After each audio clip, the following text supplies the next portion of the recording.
So this is last chapter of the history. We have already seen all the important chapters which have taken place in the medieval era, and this is the time when the transition was taking place and we were moving ahead towards a modern India.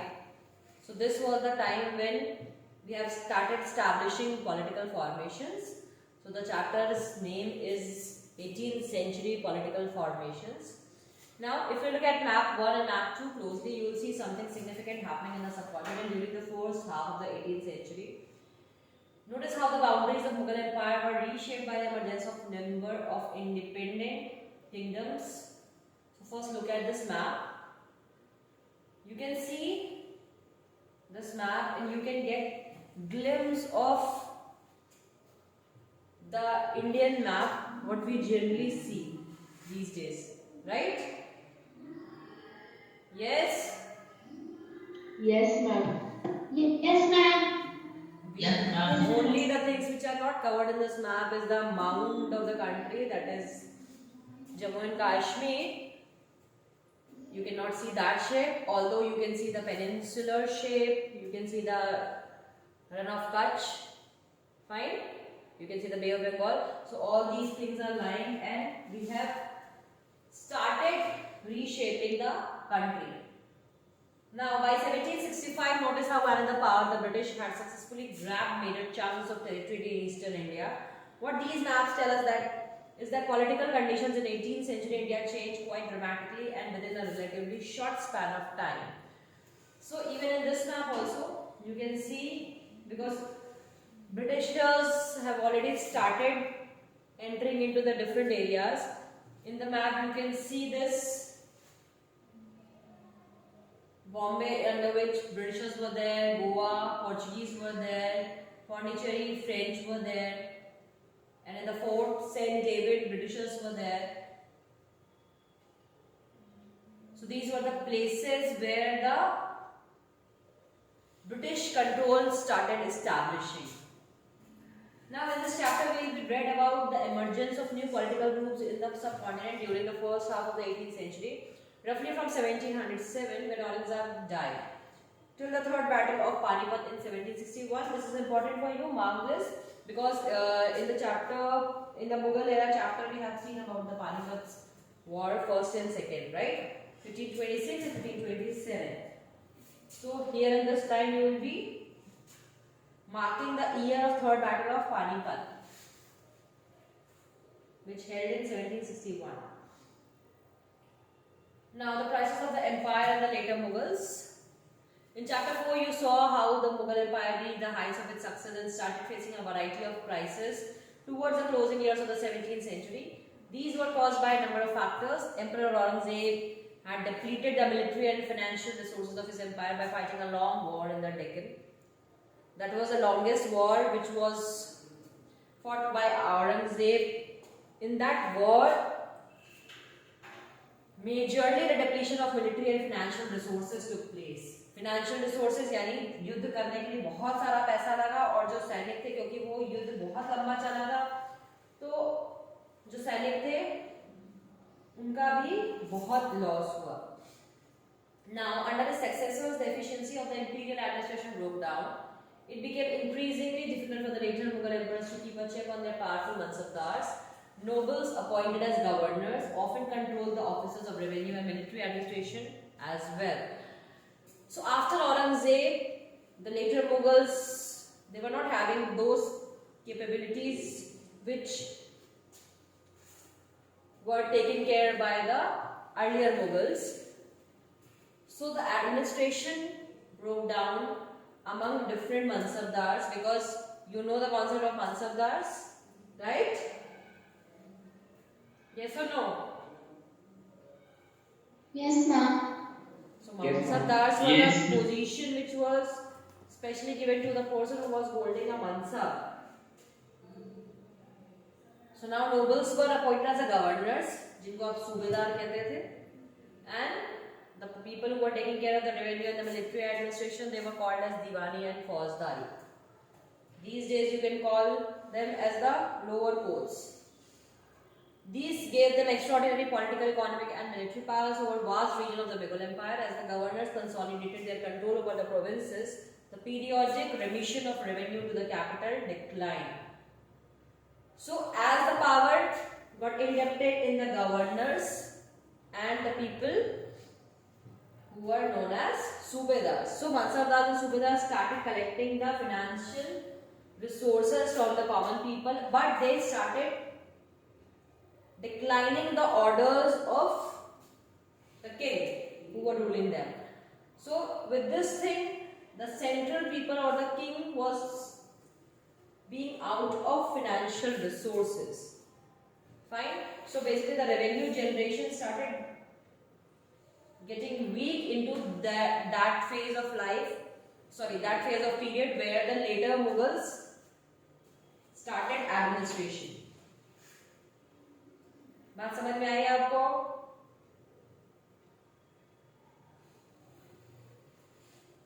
Students, बच्चों कोई doubt है तो पूछिए.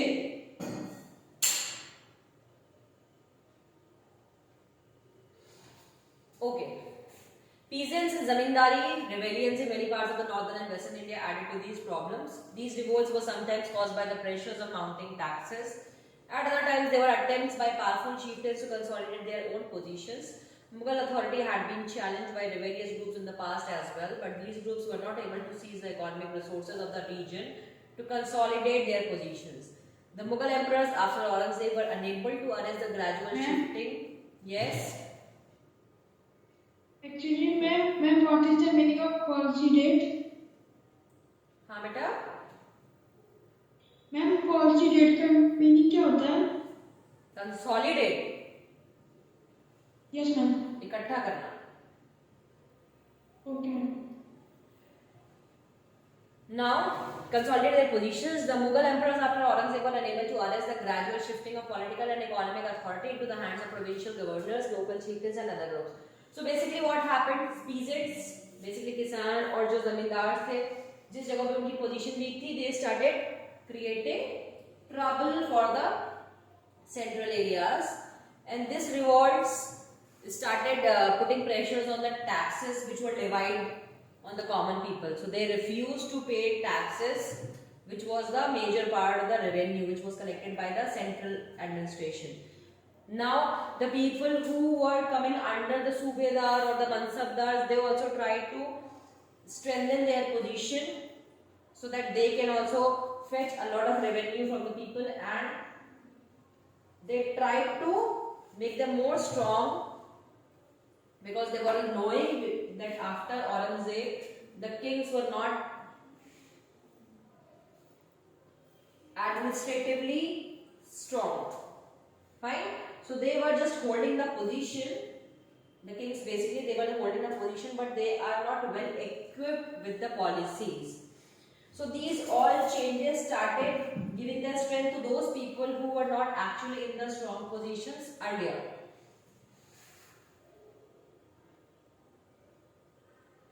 Now, in the midst of this economic and political crisis, the ruler of Iran, Nadir Shah, sacked and plundered the city of Delhi in 1739 and took away immense amounts of wealth. But you kindly highlight this line. Invasion of Nadir Shah in 1739. Nadir Shah कौन थे? Iran का राजा था जिसने 1739 पे दिल्ली पे attack किया था. This invasion was followed by a series of plundering raids by the Afghan ruler Ahmad Shah Abdali, who invaded North India 5 times between 1748 and 1761. ये मार्क करें, this is very important information.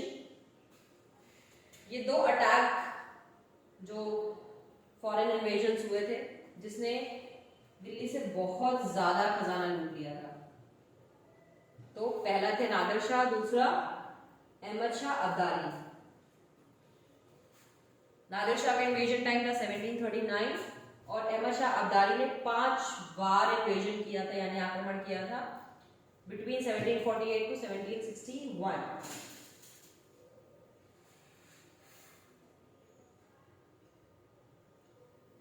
Already under severe pressure from all sides, the empire was further weakened by competition amongst different groups of nobles. They were divided into two major groups or factions, the Iranis and Turanis. For a long time, the later Mughal emperors were puppets in the hand of either one or the other of these two powerful groups. तो basically यहाँ पे division हो जाता है किसका, nobles का, जो सैनिक थे उनका डिवीजन हो जाता है बिटवीन ईरानीज एंड तुरानीज। तुरानी कौन थे, जो टर्किश डिसेंट के नोबल्स थे, ठीक है। Excuse me ma'am. यस बेटा। मैम जो मुगल नोबल्स थे वो लोग डिवाइड हुए थे कि और मुगल नोबल्स, कोई बोल आए? Mughal nobles, no no no, Mughal nobles. Okay.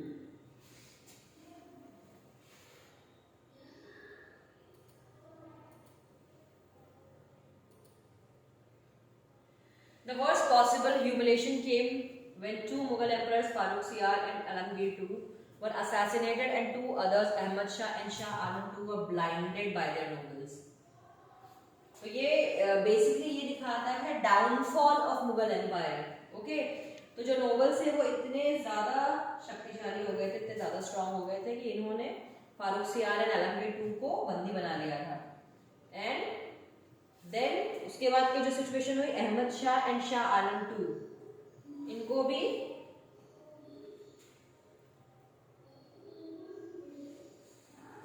मतलब इनकी स्ट्रेंथ भी छीन ली गई थी। They were blinded by their nobles. Okay, यानी उन दोनों की पावर को उन्होंने अपने पास कैप्चर कर लिया था। तो अब सिचुएशन यहाँ पे ये आती है कि जब मुगल एम्पायर के पास वो पावर एंड पोजीशन नहीं रही, then how the area is going to be governed. So in that situation, yes, ma'am जो अहमद शाह था मैम मुगल रूलर था कि अफगान का रूलर था?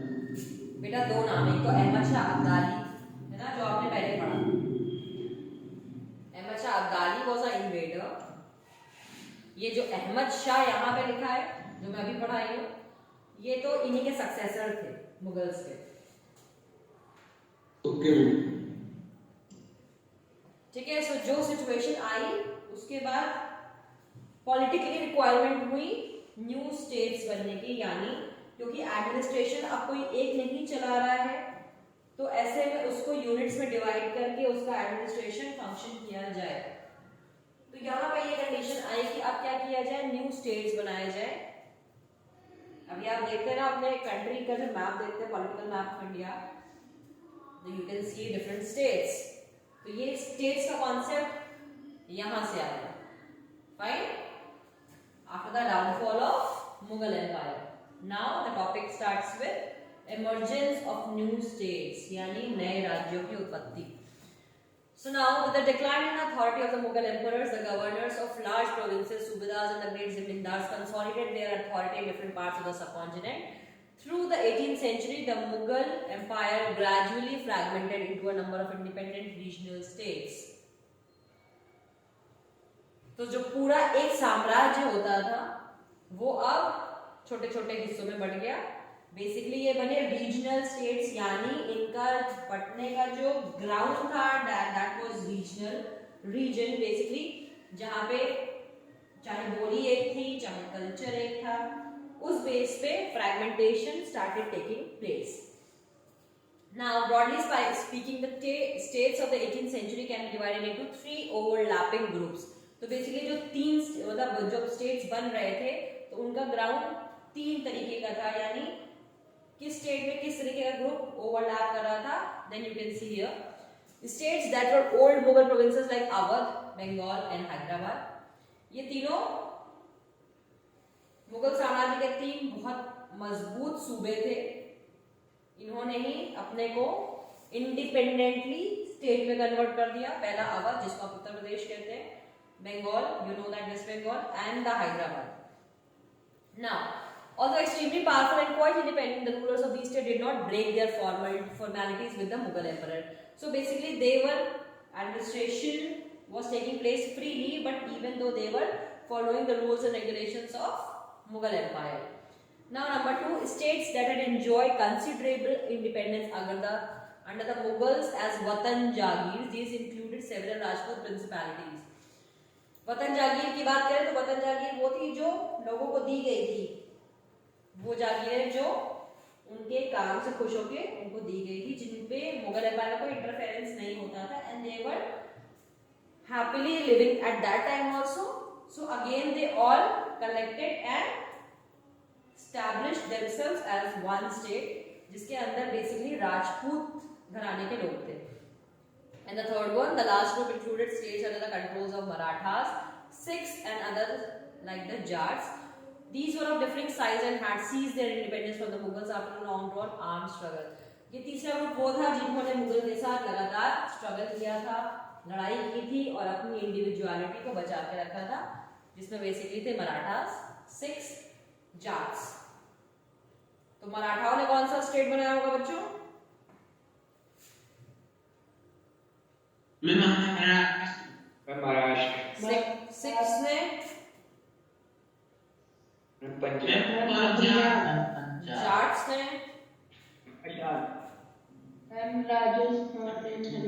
राजस्थान. नो, जाट्स ने बनाया हरियाणा, और जो ऊपर राजपूत वाला था ये था राजस्थान.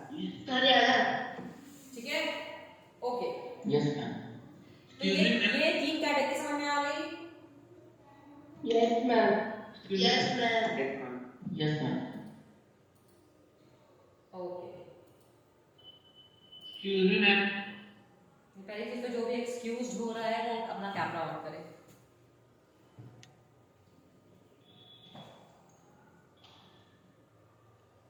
मैम जो फर्स्ट ग्रुप में लिखा हुआ है ma'am, the rulers of ma'am Mughal emperors के जो रूल्स ब्रेक नहीं किए थे मैम, तो उन लोगों को टैक्स तो नहीं दे रहे थे ना? मतलब टैक्स तो सारे देते, मैंने बोला ना, ma'am they were keeping the faith in the Mughal empire. बात समझो, अभी यहाँ पे मुगल एम्परर जैसे कुछ था नहीं, ये वो फेज है जहाँ पे वो छोटे छोटे राजा आ रहे थे जो कि राजा की पोजीशन पे तो बैठे थे, but they were not acting properly. लेकिन ये जो तीनों स्टेट्स थे आपके Awadh, Bengal and Hyderabad, they were sending the taxes. That is why the next line is written. They were keeping their relationship nice with the Mughal Empire people. बात समझे? Yes. हाँ, इनका कोई स्ट्रगल नहीं था मुगल्स के साथ.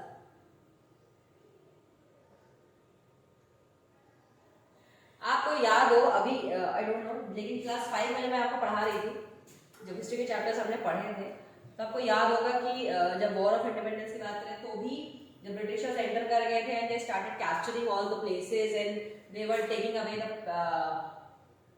पावर फ्रॉम द किंग्स, तो तब भी जो भारत के लोग थे बेसिकली वो क्या चाहते थे? बहादुर शाह जफर को ही राजा की गद्दी बैठाना चाहते थे. आपको याद हो तो, है ना? लास्ट राजा तो वही थे. Yes, याद है ना, ma'am. उनको बंदी बना के रंगून भेज दिया गया था. बात समझ में आई? तो king was although there, but these provinces were making themselves freely and they were declaring them as a new state. Got it? Yes, ma'am. Yes. Vivek, any doubt?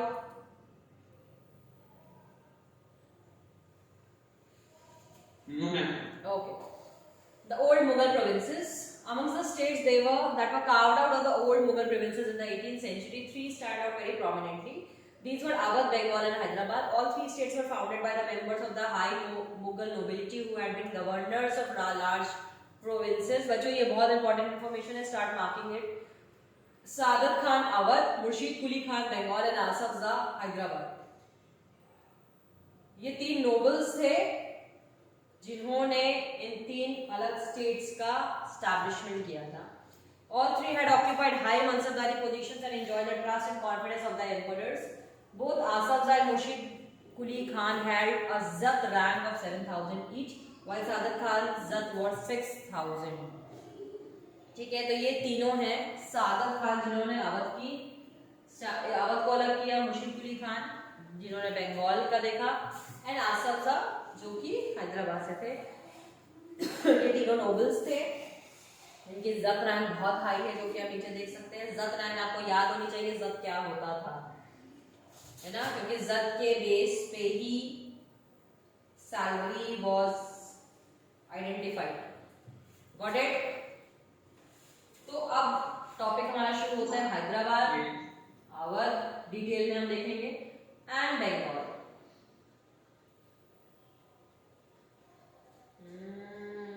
Chapter में काफी स्पेस है, तो we can start the topic of Hyderabad. अगर आपको 5 minute चाहिए तो I can give you 5 minutes to recall all the things जो भी आपने पढ़ा, otherwise you will get confused. Tell me, or should I take this chapter ahead?